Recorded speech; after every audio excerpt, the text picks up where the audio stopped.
Quelles sont les actualités cinéma et séries qu'il ne fallait pas manquer cette semaine? Eh bien ne perdons pas plus de temps, ça part sur le récap. Débutons avec une mauvaise nouvelle, en effet la série Américain de Chine avec entre autres Michelle Yeoh de Disney+, a été annulée après seulement une saison, et personnellement je vois bien d'ici quelques semaines, quelques mois, le service carrément l'a supprimé, et ça pour des économies. Et autre news série après NCIS Ciné dernièrement et bien d'autres spin-offs, CBS a officiellement commandé une série préquelle nommée NCIS Origins, centrée sur un jeune Gibbs dans les années 90 quand il a commencé sa carrière en tant qu'agent spécial. La diffusion est apparemment prévue pour soit fin 2024, soit en 2025. Cette semaine aura aussi été l'occasion pour les studios et plateformes de streaming de dévoiler des trailers et dans les plus importants on a eu celui de la série The Walking Dead sur Rick et Michonne qui arrivera aux US dès le 25 février 2024 mais où malheureusement on n'a pas encore de diffuseur français. De son côté la saison 2 de Halo s'est offert un trailer, elle débarquera dès le 8 février sur Paramount+. De même pour la série Le Problème à 3 corps par les créateurs de Game of Thrones et qui débarquera sur Netflix dès le 21 mars. Ou la série Monsieur et Mrs Smith avec Donald Glover, et ça dès le 2 février sur Prime Video. Mais on a également eu le droit à un premier trailer pour le film d'horreur Abigail par les réalisateurs de Scream 5, Scream 6 mais également Wedding Nightmare. Au casting, Melissa Barrera et Catherine Newton, et c'est sur le kidnapping d'une ballerine qui va mal tourner. Et avant d'enchaîner sur toujours plus d'actualités, notamment de grosses news casting, j'en profite pour rappeler que si vous aimez ce format, il est super important de le dire en lâchant un petit pouce vers le haut, en vous abonnant. Et j'en profite pour remercier le nouveau super geek Yuko Asaina, merci beaucoup à toi. Côté news casting, donc ça se dévoile par rapport à la série The Last of Us de HBO et sa seconde saison qui est prévue visiblement pour 2025. On apprend ainsi qu'en plus de Bella Ramsey et Pedro Pascal qui évidemment reprennent leur rôle de Joel et Ellie, Caitlin Dever, vue dans Traqué, Booksmart ou encore Ticket to Paradise, incarnera la rivale de Ellie, Abby. On apprend également que Young Mazino, vue notamment dans Affamé sur Netflix, sera Jessie, alors que Isabella Moner, aka Merced, vue dans Dora et bientôt Madame Web, Superman Legacy ou encore en 2024 le film Alien, incarnera Dina. Je vous laisse évidemment réagir par rapport à ce casting en commentaire, mais on devrait avoir bien d'autres informations par rapport à ça dans les prochains jours voire prochaines semaines. Côté casting film, sinon on a appris que Lucas Cage, vu notamment dans You saison 4, a rejoint le film d'horreur Smile 2 prévu en octobre 2024. Et également prévu en octobre 2024, l'actrice Julia Garner, vue dans Ozark, rejoint le film Wolfman, thriller horrifique de Blumhouse réalisé par Leigh Whannell, à qui l'on doit The Invisible Man. Elle incarnera une mère dont la famille est terrorisée par un prédateur mortel. Tant qu'on est sur du gros casting, celui du film Frankenstein de Guillermo del Toro pour Netflix se dévoile. On y retrouvera ainsi Oscar Isaac, Christoph Waltz, Félix Kammerer, Lars Mikkelsen, David Bradley, Christian Covenry, Mia Goth, mais également Jacob Elordi qui remplace Andrew Garfield qui a dû quitter le projet pour un conflit de planning. Je rappelle que dans ce film, Oscar Isaac incarnera Victor Frankenstein.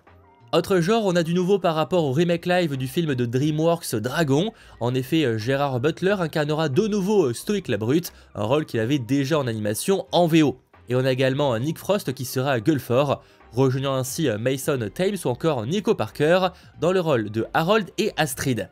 Le film est pour l'instant prévu pour sortir en juin 2025. Citons également le casting de John Krasinski et Natalie Portman dans le prochain film de Guy Ritchie sur la fontaine de Jouvence pour Apple et Skydance, où on suivra un frère et une sœur qui vont faire équipe pour un braquage afin de trouver la fameuse fontaine de Jouvence. Et pour en terminer côté casting, on a les premières candidates qui seraient envisagées pour le rôle de Supergirl dans le nouveau DC Universe, chapeauté par James Gunn et Peter Safran. Et parmi la liste, on a notamment Millie Alcock, vue notamment dans House of the Dragon, Emilia Jones, vue dans Coda ou encore Lock and Key, et Meg Donnelly, vue dans Zombie et The Winchesters. Même si le film Supergirl Woman of Tomorrow n'a pour l'instant pas encore de date de sortie ni même de réalisateur ou de réalisatrice, il semblerait que le personnage pourrait faire une apparition bien avant ça, sûrement dans Superman Legacy, d'où un casting si précoce.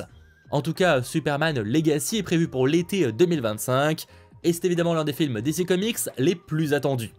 D'ailleurs côté super-héros, mais là c'est plutôt une mauvaise nouvelle, Jake Johnson, qui incarne Peter B. Parker en VO dans Across the Spider-Verse, a confirmé qu'il n'a toujours pas lu le script de la suite, donc Beyond the Spider-Verse, et encore moins enregistré sa voix. Ce qu'il faut comprendre, c'est que l'enregistrement des voix dans un film d'animation, c'est une étape qu'on fait assez tôt dans le développement en général. Cela veut donc dire que Beyond the Spider-Verse est très loin de sortir, et lui qui était à l'origine annoncé pour sortir en 2024, même 2025, ça semblerait compliqué. Je rappelle par ailleurs que Sony Pictures l'avait reporté à une date inconnue. Et en parlant report, malheureusement, le nouveau film de Bong Joon-ho après Parasite, donc Mickey 17 avec entre autres Robert Pattinson, a été malheureusement reporté à une date inconnue. Il devait à l'origine sortir en mars 2024, mais on n'avait toujours pas de trailer, d'image ou autre, enfin en dehors d'un truc qui avait été partagé il y a genre un an. Donc clairement on n'était pas extrêmement optimiste par rapport à ça, mais ça a été confirmé. Il sortira à une date ultérieure. L'histoire suit un individu qui est envoyé coloniser une planète gelée, et à chaque fois qu'il meurt, ses souvenirs sont implantés dans un nouveau corps et sa mission reprend. Mais pour bien plus d'informations sur les grosses sorties de l'année 2024 du côté du cinéma, une vidéo dédiée est disponible sur la chaîne. D'ailleurs, on a le film du Monsterverse Godzilla x Kong le Nouvel Empire qui a été avancé lui de mi-avril à fin mars justement. Et sinon qui se date, on a le biopic sur Michael Jackson titré Michael, prévu maintenant pour avril 2025.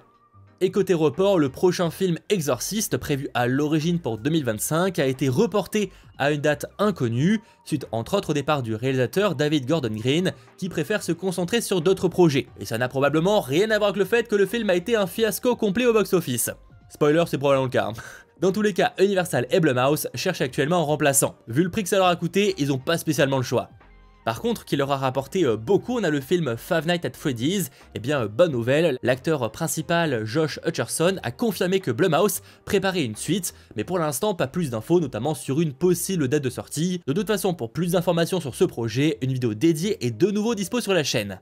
Et en parlant suite, Alex Garland et Danny Boyle vont refaire équipe pour développer une suite à ce grand classique qui est 28 jours plus tard. Le film est sorti en 2022, on a déjà eu le droit à une suite sortie quelques temps après qui s'appelait 28 semaines plus tard, et c'est en gros un film d'horreur sur des zombies. Et bien cette suite s'appellera 28 ans plus tard, et il faut savoir qu'ils envisageraient déjà d'en faire une nouvelle trilogie. Là-dessus, affaire à suivre.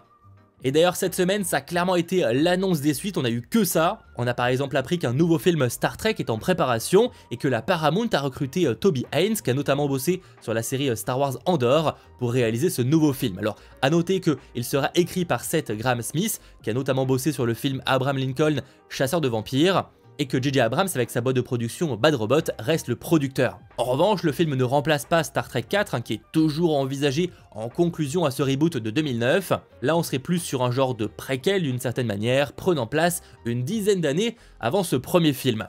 Après Star Trek 4, ça fait quand même quelques temps que ça a été annoncé et pour le coup le projet a pas spécialement avancé pour l'instant. Et autre genre, c'est pas vraiment une surprise au vu du succès qu'a été le film Top Gun Maverick, mais un Top Gun 3 est maintenant en préparation. On a le co-scénariste de Top Gun Maverick, Ehren Kruger, qui pour l'instant bosse sur un scénario, et apparemment le but serait de ramener Tom Cruise, Miles Teller, mais également Glenn Powell, et Joseph Kosinski, qui s'était chargé de la réalisation du dernier film, pourrait être le réalisateur, mais il sera au minimum le producteur. En espérant maintenant qu'il ne s'agira pas du film de trop. Bon et pour presque terminer, on a appris que David Bruckner, qui s'est notamment chargé du film La Proie du Nombre et du retour de Hellraiser dernièrement, va écrire et réaliser un remake de Le Blob, un vieux film qui a déjà eu le droit à un remake il y a maintenant quelques années et qui raconte l'histoire d'une forme de vie extraterrestre qui va arriver sur Terre et dévorer tout ce qui vit. Et en parlant d'extraterrestres d'une certaine manière, il y a eu un nouveau film Star Wars qui a été annoncé, j'en ai fait une vidéo dédiée de nouveau pour bien plus d'infos. On sait qu'il sera réalisé par Jon Favreau à qui l'on doit le remake du Roi Lion. Son titre The Mandalorian est gros goût et ce sera une suite à The Mandalorian saison 3. Alors les rumeurs laissaient penser que ça pourrait être en remplacement à la 4ème saison de The Mandalorian, mais selon Deadline, elle est toujours en préparation. Donc là-dessus c'est pas extrêmement clair, mais en tout cas le film devrait commencer son tournage en 2024 pour une sortie plus tard, possiblement en 2025 ou alors en 2026. A savoir que ce film sera en plus de la conclusion du Mandoverse qui avait déjà été annoncé et qui sortira là aussi au cinéma, mais réalisé par Dave Filoni. J'espère en tout cas que ce récap t'aura intéressé, si c'est le cas, eh bien n'hésite pas à lâcher un petit pouce vers le haut, à t'abonner et on se retrouve très vite pour toujours plus d'actu.